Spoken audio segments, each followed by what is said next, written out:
दोस्तों, कांग्रेस नेता पवन खेरा हेमंता बिस्वा शर्मा या उनकी पत्नी पर गंभीर और झूठे आरोप लगाते हैं। हेमंता बिस्वा शर्मा की पत्नी के पास 3 पासपोर्ट है, वो अवैध गतिविधियों में शामिल है, दुबई में उनकी संपत्ति है, वगैरह वगैरह वगैरह।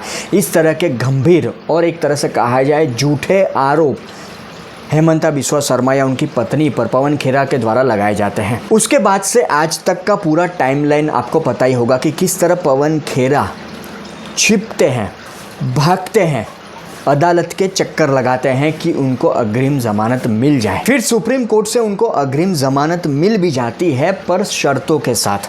गौर से सुनिएगा, शर्तों के साथ कि उनको थाने में हाजिरी देनी होगी जब उनको बुलाया जाए, और बिना मंजूरी के वो विदेश यात्रा नहीं कर सकते। और भागना, छुपना, अग्रिम जमानत के लिए अर्जियां लगाना, ये वही व्यक्ति करता है जिसके अंदर चोर है या वो झूठा है। पर बेशर्मी की हद देखिए कि जब अग्रिम जमानत मिलती है सुप्रीम कोर्ट से पवन खेरा को और वो दिल्ली एयरपोर्ट पहुंचते हैं, तो कांग्रेसी कार्यकर्ता उनका स्वागत कैसे करते हैं। ये वीडियो आप देखें, आपको भी शर्म आएगी कि इतना बेशर्म कोई कैसे हो सकता है।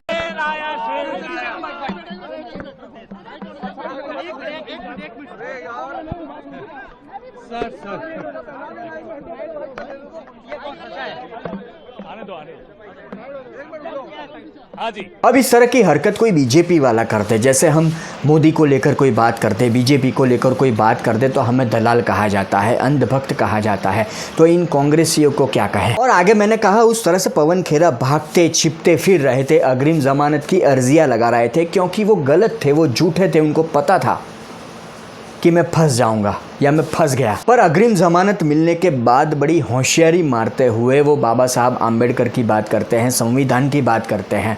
अब बाबा साहब आम्बेडकर की बात या संविधान की बात वो व्यक्ति करे जो बेगुनाह हो और उसको ज़मानत मिल जाए या वो छूट जाए तो ठीक लगता है।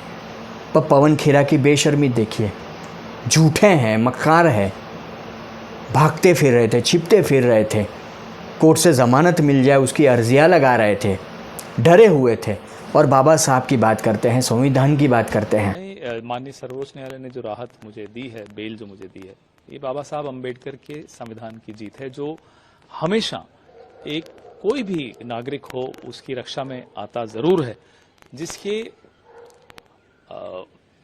अधिकारों पर हनन हो रहा हो, उस पर हमला हो रहा हो, खासतौर पे जब सरकारें हमला करती। एक और वीडियो है जहां पर पवन खेरा महाराणा प्रताप या छत्रपति शिवाजी महाराज की बात करते हैं। आप जानते हैं मैं कहां से हूं, मैं मेवाड़ से हूं, महाराणा प्रताप की धरती से हूं। पैदा कहां हुआ?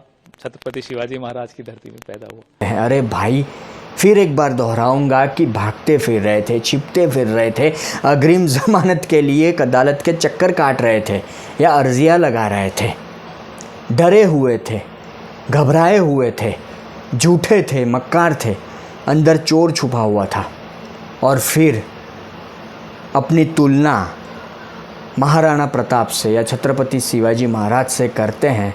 बड़े बेशर्म है।